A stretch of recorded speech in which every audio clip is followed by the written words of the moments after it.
Glória a Deus. Hoje eu quero falar de um tema muito interessante, que é de como nós, como cristãos, podemos fazer para manter o foco em Cristo.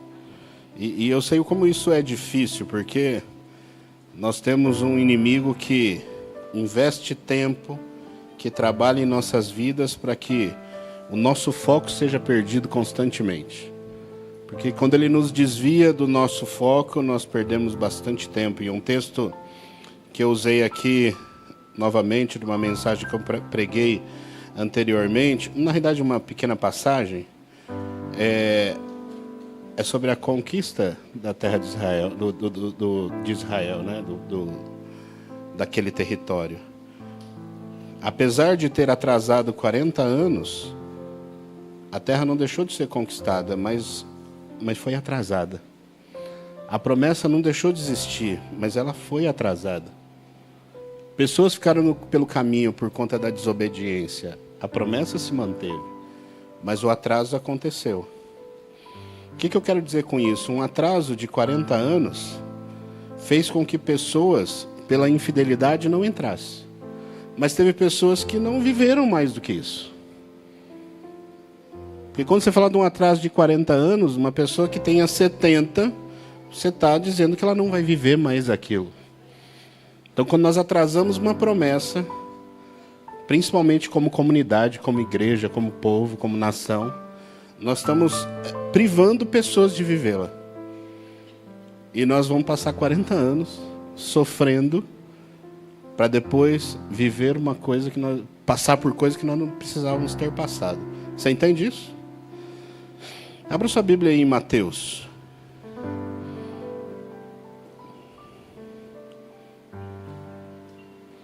Mateus 14, 27 ao 31.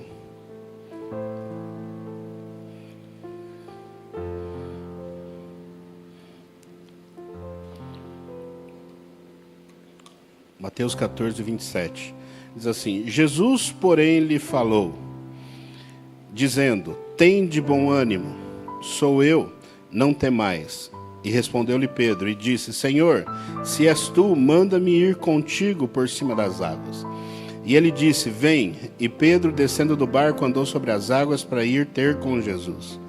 Mas sentindo o vento forte, teve medo, e começando a ir para o fundo, clamou, dizendo: Senhor, salva-me.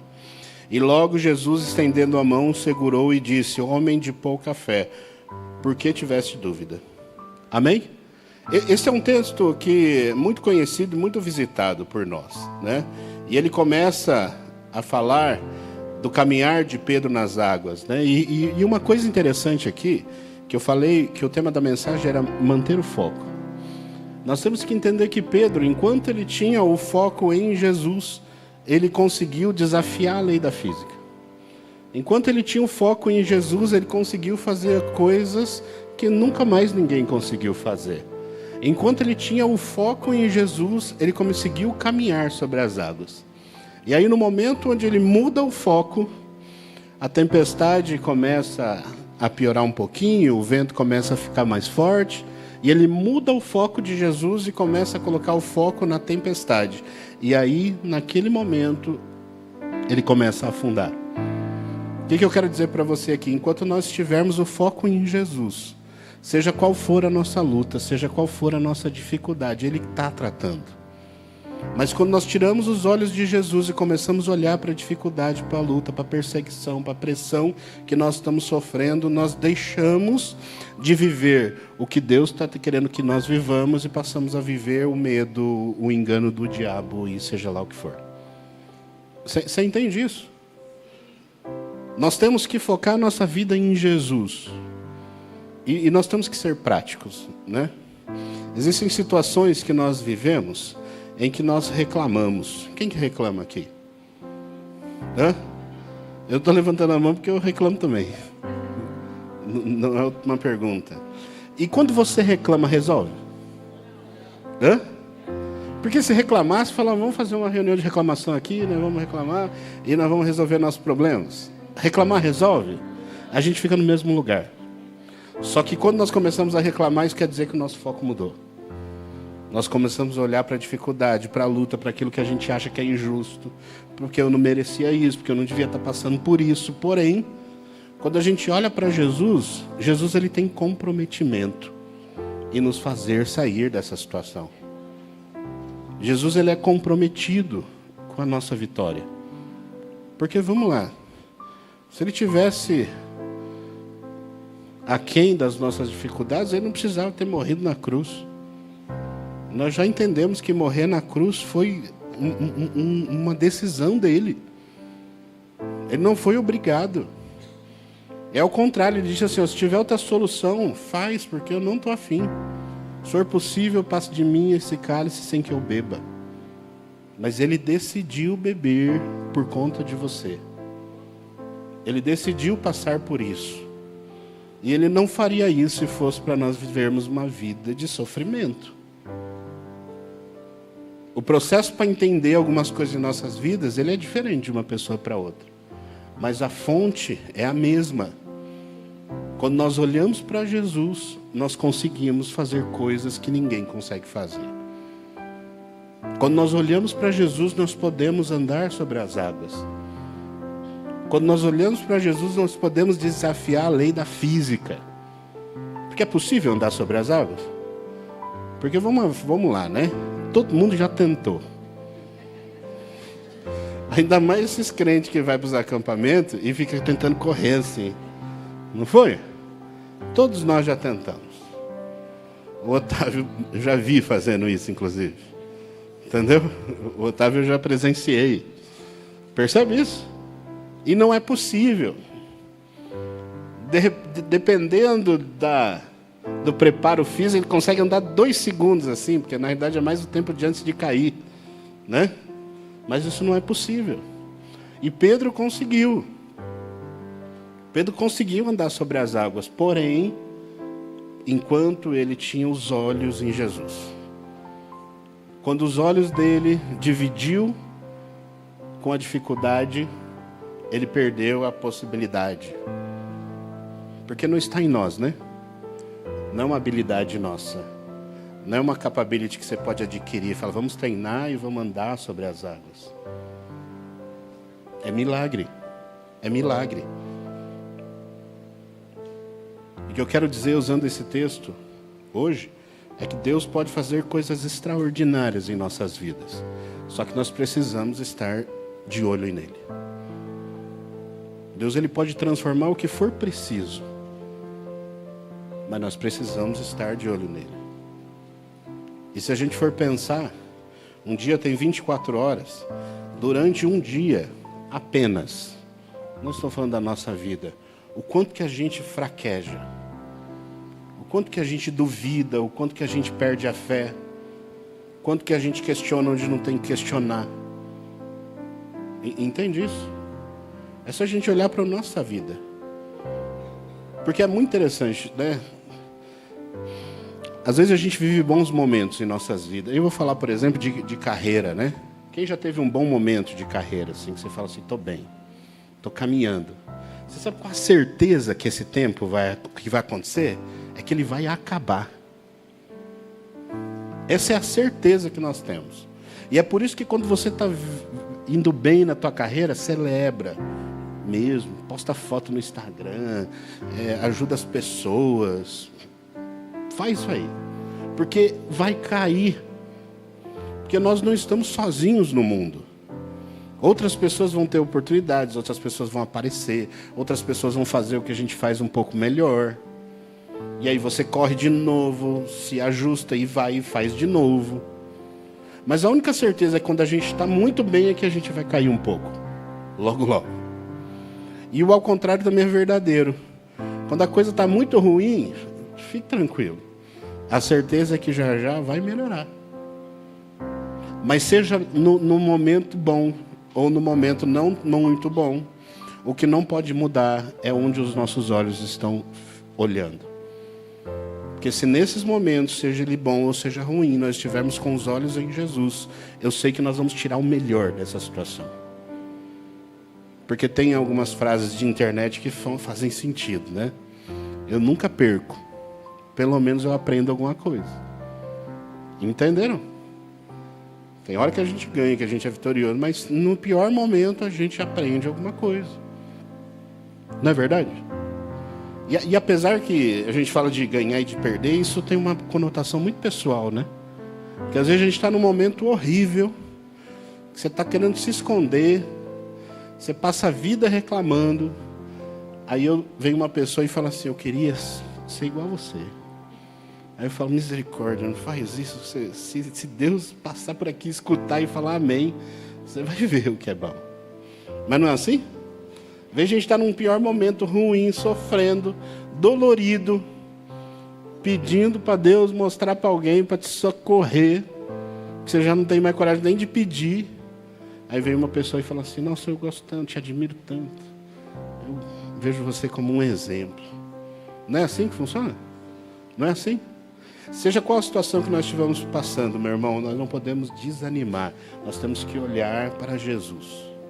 Nós temos que olhar para o Senhor, porque eu tenho certeza que Ele está trabalhando por nós. Amém? Abra sua Bíblia em 1 João 4,4.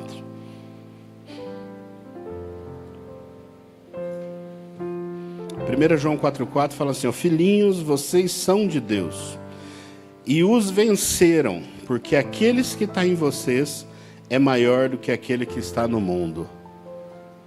Olha lá como que fala a tradução que o Diego colocou ali, ó. Filhinhos, sois de Deus e já os tendes vencido, porque maior é o que está em vós do que o que está no mundo. O que ele está falando? Ele está falando que você já venceu o diabo.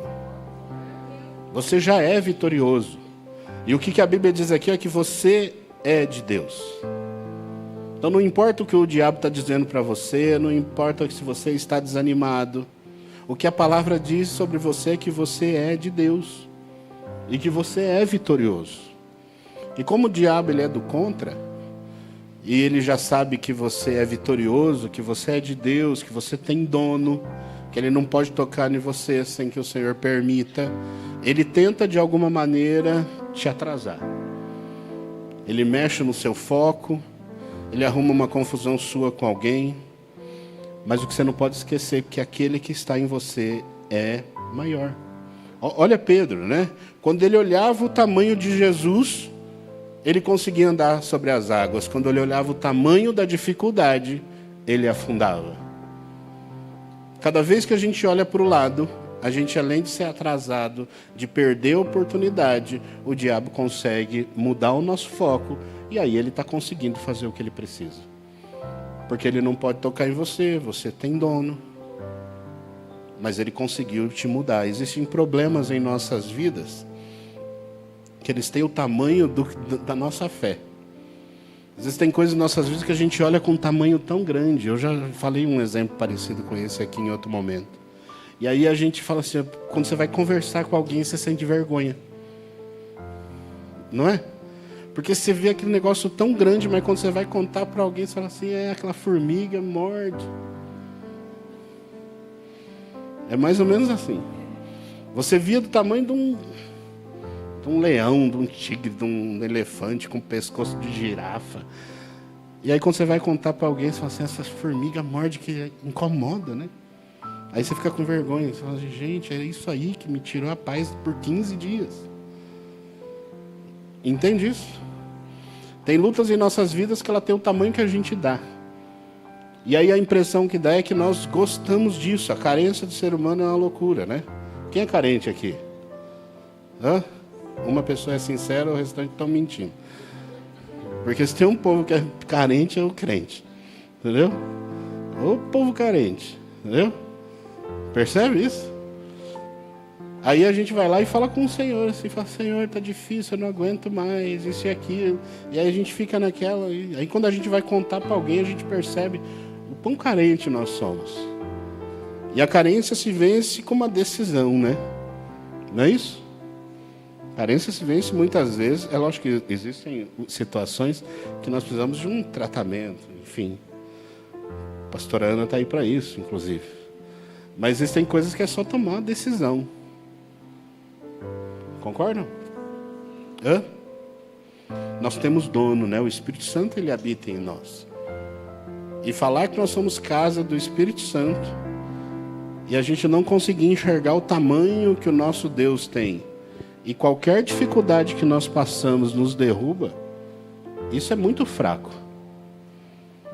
Isso é muito fraco. Tem um momento aqui que nós vamos falar sobre Davi, né? E como Davi enxergava os inimigos. Nós temos que enxergar os nossos inimigos como eles são. Exatamente como eles são. Porque a hora que você enxerga ele como eles são, você entende que o seu Deus é maior do que isso. E aí sim você tem condições de vencer. Mas agora, se nós olharmos o inimigo multiplicado na nossa cabeça criativa, fica difícil da gente vencer. E a maioria das vezes a gente multiplica. Eu não sei se eu anotei isso aqui, mas eu pensei isso na hora que eu estava escrevendo. Mas tem hora que a gente gosta da ferida, né? E a gente trata ela com estimação. Sendo que nós tínhamos que cuidar de transformá-la em cicatriz. O quanto antes. Porque a cicatriz dá força.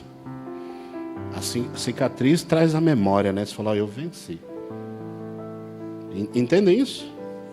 O diabo ele sempre vai tentar fazer você olhar para o tamanho que o mundo físico apresenta. Nossa igreja, ela tem esses apetrechos aqui, né? O púlpito e o negócio aqui de pôr a água. Se nós olharmos aqui onde a Rebequinha está, são equipamentos grandes, né? Metade do meu corpo aqui, pelo menos. Mas se nós estivéssemos em um templo que tivesse 10, 15, 20, 30 metros de profundidade, você olha esse negócio muito pequeno, né? Isso é a visão, é o ângulo. E o diabo sempre vai querer mostrar para você o inimigo num ângulo muito ampliado, muito de perto. Mas ao mesmo tempo, se a gente estiver muito perto com o Senhor, de qualquer maneira ele vai ficar menor. Mas como a gente amplia o nosso inimigo e se distancia do Senhor, o inimigo ganha espaço em nós. Ganha tempo na nossa cabeça, né? Não é verdade? Esses dias eu já estava deitado. E eu recebi uma mensagem de um cliente bravo. E ele respondeu assim, ó, seguinte, nós não vamos seguir. E aí eu levantei, a Cíntia estava comigo, eu levantei, fui para o sofá, sentei, comecei a escrever, comecei a tratar ele como neném. Falei, calma, isso aqui. Só que quem me conhece sabe que a minha paciência ela tem um prazo muito curto, né? Ela sabe que minha paciência ela dura. A Rebequinha, né? Ela fala isso, né? Minha paciência ela é meio curta. Aí chegou uma hora eu falei assim, meu amigo, faz o que você quiser. E eu vou dormir. E eu vou dormir. Aí no outro dia ele estava mais calmo. O que eu quero dizer? Se eu tivesse dado para ele o tamanho que ele queria receber de mim, eu ia passar uma noite em claro. Mas como eu dei o tamanho que ele merecia naquele momento, eu dormi bem, no outro dia eu trabalhei bem, no outro dia ele estava mais calminho.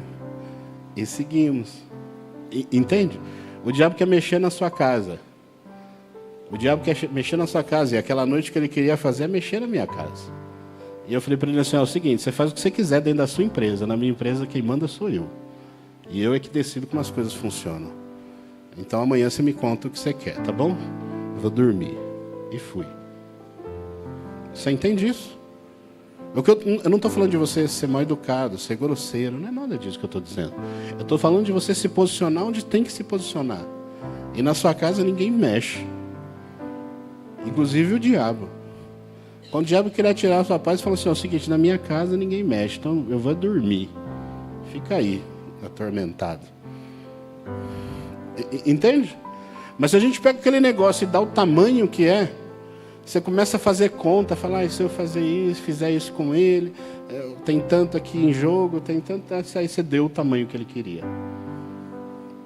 Você deu o tamanho. Amém? Que nós não podemos sair daqui essa manhã.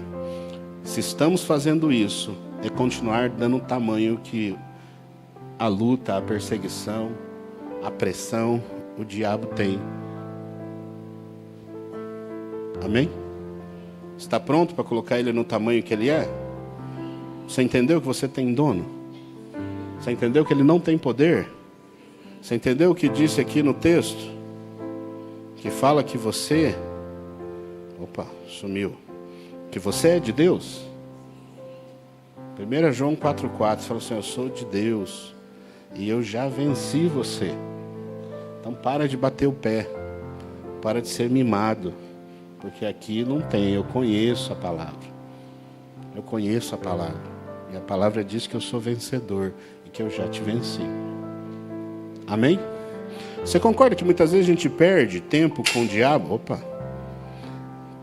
Que a gente perde tempo com o diabo porque muitas vezes a gente não conhece a palavra. Você concorda com isso?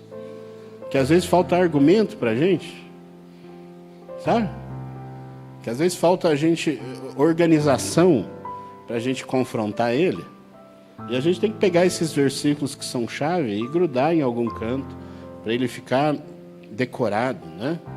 E tem que sempre entrar numa luta onde o diabo quer te diminuir, onde o diabo quer fazer com que o seu valor seja menor do que é. Você fala assim: peraí, deixa eu pegar minha Bíblia aqui, em 1 João 4,4 fala um negócio interessante para você saber. Fala que eu sou vencedor e que eu já te venci. Então você está perdendo tempo comigo, porque eu já entendi isso. Amém? Está pronto para isso? Abra sua Bíblia em 1 Samuel 17, 25 e 26.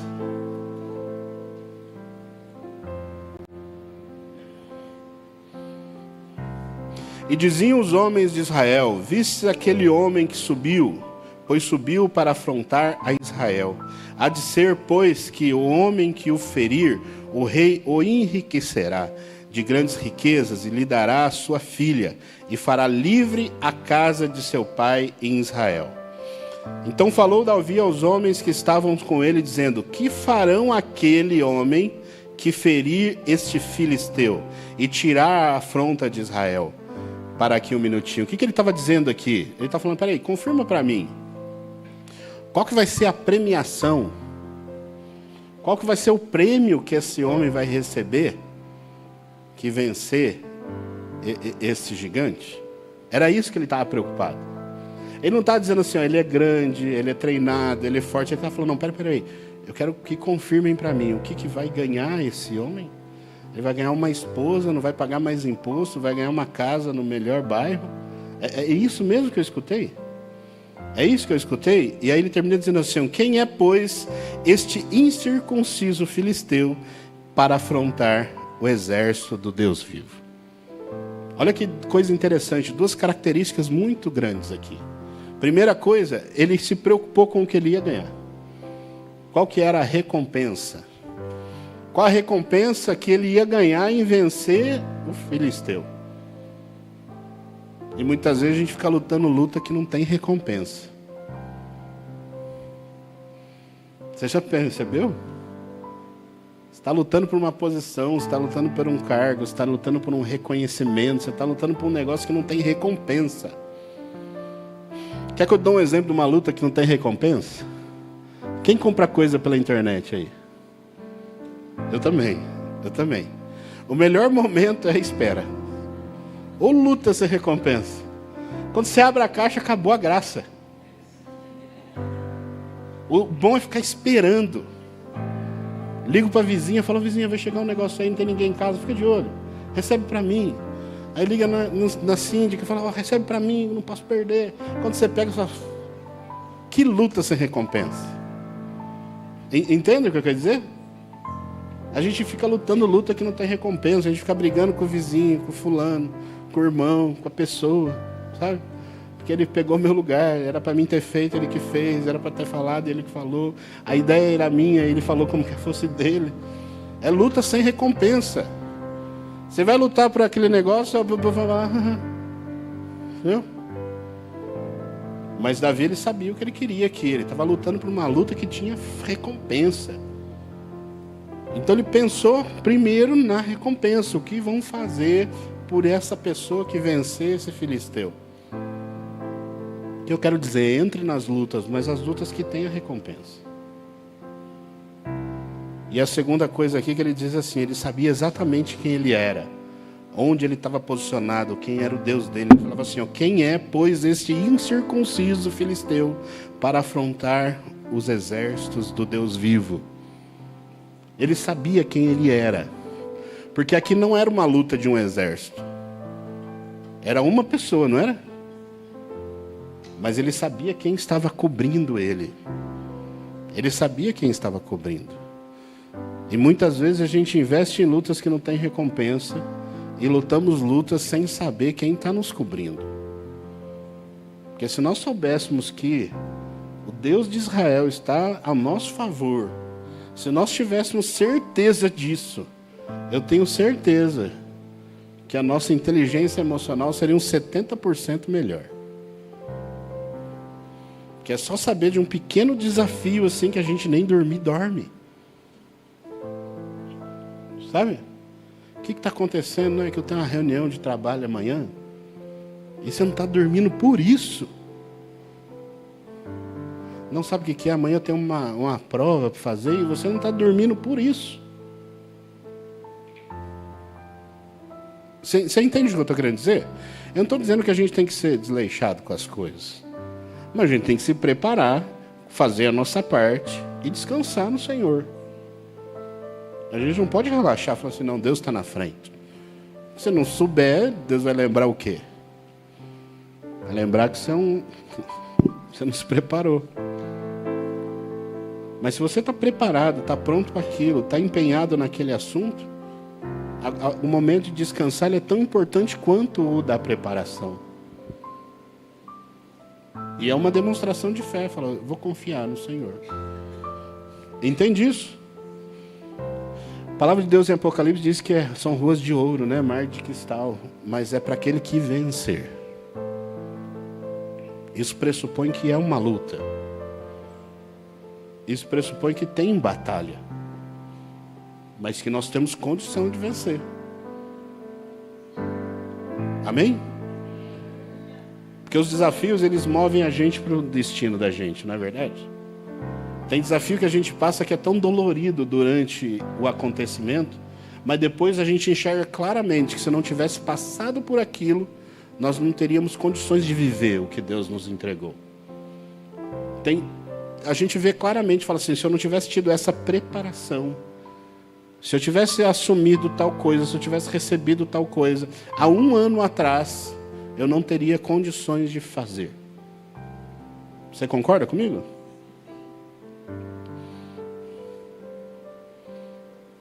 Isso parece ser uma frase feita, mas quanto maior a luta, maior é a vitória. Quando a gente está vivendo uma batalha muito grande, é certeza, não saia da posição, continue olhando para Jesus. Porque a recompensa ela é tão grande quanto a batalha. E é dessa maneira mesmo, dessa maneira. Para Davi, matar urso, matar leão foi interessante, mas matar Golias foi o que fez dele um dos homens mais conhecidos do mundo. Até hoje. Não é? Até hoje se fala sobre Davi, sobre um benchmarking de liderança. De homem forte que sabia fazer as coisas. Quem já foi para Israel sabe que é difícil se localizar em Israel, né? Porque é a rua Davi, esquina Davi, em frente do hotel Davi. E tem a padaria Davi também do outro lado. Você entende? Como é que você dá um endereço para alguém assim? Fala, rua Rei Davi, em frente ao hotel Rei Davi, na esquina Rei Davi. E aí qualquer coisa você pergunta para o Davi ali, ó, que ele vai te dizer. Não existe isso em outro lugar. No mundo. Porque um homem que foi corajoso, que entendeu o tamanho de um filisteu, entendeu o tamanho do Deus que ele servia, fez o que tinha que ser feito. Porque se interessou pelo prêmio. Porque entendeu que existia recompensa. Que foi lutar uma luta que tinha recompensa. Amém? Abra sua Bíblia em Gênesis.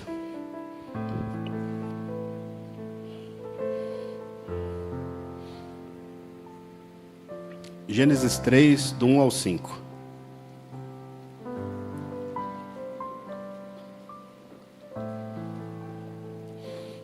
Ora, a serpente era mais astuta que todas as alimárias do campo que o Senhor Deus tinha feito. E esta disse à mulher: e assim que Deus disse: não comereis de toda árvore do jardim? E disse a mulher à serpente: do fruto das árvores do jardim comeremos, mas do fruto da árvore que está no meio do jardim, disse Deus: não comerei deles, nem neles tocareis, para que não morra. Então a serpente disse à mulher: certamente não vai morrer, porque Deus sabe que no dia em que dele comerdes, se abrirão os vossos olhos, e sereis como Deus, sabendo o bem e o mal. Ela sabia o que o Senhor tinha dito. E trazendo para os nossos dias, você sabe o que o Senhor disse a seu respeito? A respeito da sua casa, a respeito da sua família. Você sabe disso. O problema é que quando a gente dá ouvido para o mundo, o problema é quando a gente dá mais ouvidos para o mundo do que o que para Deus falou. Eva prestou atenção no que o mundo dizia, e aí ela caiu. E a gente cai quando a gente dá ouvidos para o que o mundo fala. A gente desanima quando a gente dá ouvidos para o que o mundo fala. Nós passamos pela maior pandemia das nossas vidas, né? Porque durante o tempo em que nós vivemos, essa foi a maior pandemia que nós temos histórias que nós vemos as outras. Nós passamos por ela, não passamos? E todos nós aqui teve um momento que falou assim: eu não vou assistir mais TV. Pelo menos por um período. Não é verdade, Dê? Eu gostava de ficar acompanhando. Eu falava: vai, aumentou, baixou, olha aqui, tal. Aí eu estava ficando doido. Porque eu assistia jornal, aí nós pegamos uma série que falava do tempo de pandemia, uma série médica. Aí você fala: maluco, teve uma hora que falaram: para, não vamos ver mais. O negócio é Netflix mesmo. Entendeu? Vamos assistir filme de amor, vamos assistir dorama. Entendeu? Porque dorama não é pecado, não. Você pode assistir. Você entende? Porque era isso. Quando a gente dava ouvidos para as má notícias, meu irmão, que loucura. A gente ficava maluco, a gente já começava a sentir tosse. Não é isso? Muitos daqui tiveram Covid, enfim. Mas era só começar a ver essas coisas e começar a tossir. E começar a passar mal. Se medir a pressão caía. A gente ri, mas foi dura essa época. Então a gente não pode dar ouvido para as más notícias. Quando a TV te incomodar, você desliga a TV. Quando aquela vizinha te incomodar, você desliga a vizinha da tua vida. Você entende? Quando você for para o banco e não quiser conversar, na fila, coloca o fone de ouvido, mesmo desligado. Porque fila é um lugar para ouvir desgraça, né? Você está ali, do nada, de repente viram para você e falam assim: a coisa não está fácil, né? Quando você vê, é teu melhor amigo, já está no WhatsApp, no grupo. Porque é má notícia. E quando a gente dá ouvido a má notícia... Eu estava lendo uma pesquisa esses dias, e eu preciso ler de novo, porque eu faço pelo menos assim: eu leio a primeira vez para ter conhecimento, e a segunda vez para criar a dicção, né? Mas era uma pesquisa que dizia assim: quando a gente fica com uma pessoa ouvindo más notícias ou reclamações, nosso corpo precisa de 7 horas para se recompor. 7 horas. Isso quer dizer o quê? Uma pessoa falando uma notícia na tua orelha, ela acaba com o teu dia. Ela acaba com o seu dia. E tinha uns percentuais, umas coisas interessantes lá, mas o resumo era esse. Uma pessoa falando reclamação do seu lado, ela acaba com o seu dia. E se a gente for pensar, é desse jeito mesmo. Se você for ouvindo uma pessoa reclamar, você vai, é mais ou menos como se você estivesse assim, ó. Aí a pessoa vai falando, o peso vai aumentando, você fica até curvado assim, de tanto peso que te causa. Concorda com isso? Você conhece alguém que reclama demais? Porque, vamos lá, né? Todos aqui têm um bom amigo, não tem? E tem aquele bom amigo que você liga e fala assim: não estou bem hoje, vamos reclamar? É até uma reclamação mais assim, fala: difícil, eu preciso melhorar, eu preciso isso. É uma reclamação até que didática. Mas porque tem uma pessoa que você confia, que isso, do lado, você sabe para quem você está falando. Mas quando a gente começa a desacerbar, a ouvir vizinho, a ouvir isso, a ouvir aquilo outro, a gente não sabe a fonte, né? Isso acaba com o nosso dia. A gente tem que ter sabedoria ao ponto de que até a reclamação tem que ser didática em nossas vidas. Porque às vezes eu reclamo para algumas pessoas. E é interessante assim, que você reclama para as mesmas pessoas e você não tem vergonha na cara. Você entendeu? Vou te explicar melhor isso. Às vezes eu reclamo para o pastor Devanir algumas coisas. E ele me escuta, e às vezes por 1 hora. Mas aí ele para e fala assim, já terminou? Você está errado. Entendeu? Você está errado. Você está olhando o lado errado. Às vezes eu reclamo para a Cíntia, assim, porque eu fico esperando que ela vai me concordar comigo. Falar, é isso mesmo. Aí eu falo, ela fica quieta. Aí para ela eu preciso perguntar, você não vai falar nada? Ela fala, o quê? Você está errado. Percebe isso? Isso é didático em nossas vidas. Porque o verdadeiro amigo é isso, né? É o que quando você está errado, ele te orienta, inclusive, no erro. Já ouviu falar de Caleb? Caleb, ele com 85 anos, ele falava assim, 45 anos atrás, Deus me prometeu essa terra. Isso quer dizer, já estava terminando os 40 anos. Mas o que aconteceu com essa promessa? Ele mandou uns espias mal acabados lá, e os espias acharam que eram gafanhotos, que eram pequenos demais para aquilo, que não merecia viver um negócio desse. Pessoas se perderam no caminho, a terra foi conquistada, mas o atraso foi de 40 anos. Entende isso? Está afim? Está afim de viver esse atraso? Se Deus ele disse, vai acontecer. Se ainda não aconteceu, é que o processo está caminhando. Mas a dica é, se está doendo demais, é que está acabando, porque ele não vai deixar você viver algo que você não suporta. Se você está no meio dessa batalha, é que ele entendeu que você é um guerreiro adestrado para ela. Mas se está dolorido demais, acredite, está terminando. Está terminando. E aí quando essa batalha terminar e você entrar num período de tranquilidade, seja sábio. Economize mais. Se resguarde. Tenha mais sabedoria do que antes. Entendeu o que eu quis dizer? Entendeu? Abra sua Bíblia em Filipenses 3, 13, 14.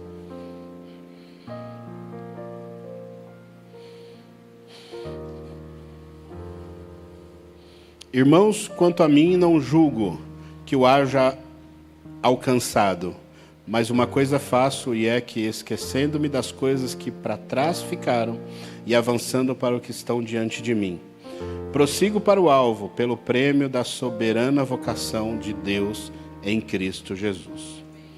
O que Paulo está dizendo aqui é que ele ainda não tinha conquistado tudo o que ele queria, que ele tinha vivido em sua vida alguns percalços. Mas o que eu aprendo nesse texto aqui é que a gente precisa focar em Jesus. A gente precisa olhar para o alvo. A gente precisa olhar para o futuro e deixar o que passou.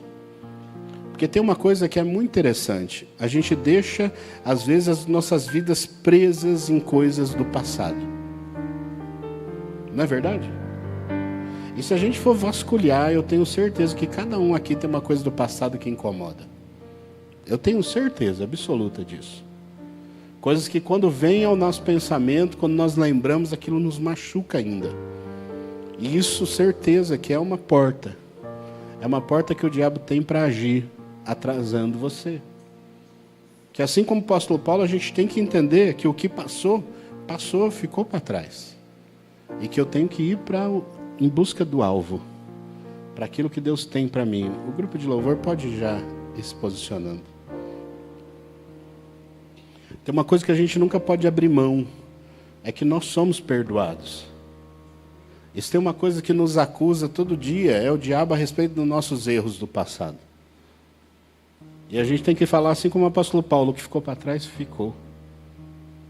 Porque quando nós somos assim, nós temos dúvida do nosso perdão. E o perdão, tem uma coisa que a gente precisa entender. O perdão não depende nada de você. O perdão foi de Deus para você. Você é perdoado. Você é perdoado. O que a gente não pode é perder o foco em Jesus. Porque enquanto nós estivermos com foco em Jesus, nós podemos conquistar e viver coisas que nós não poderíamos viver sozinhos. Mas quando nós perdemos esse foco, quando nós olhamos para o lado errado, aí nós damos a chance do diabo trabalhar em nossas vidas e nos fazer atrasar, nos perder tempo, mudar o foco. E aí é tempo perdido. Porque reconquistar é muito difícil. Muitas vezes quando você está numa cadência, andando, já é demorado. Mas quando você interrompe, para você voltar para aquele trilho, às vezes demora tanto tempo. Tanto tempo. Isso é só o que o diabo precisava para atrasar a gente. Feche seus olhos. Vamos cantar uma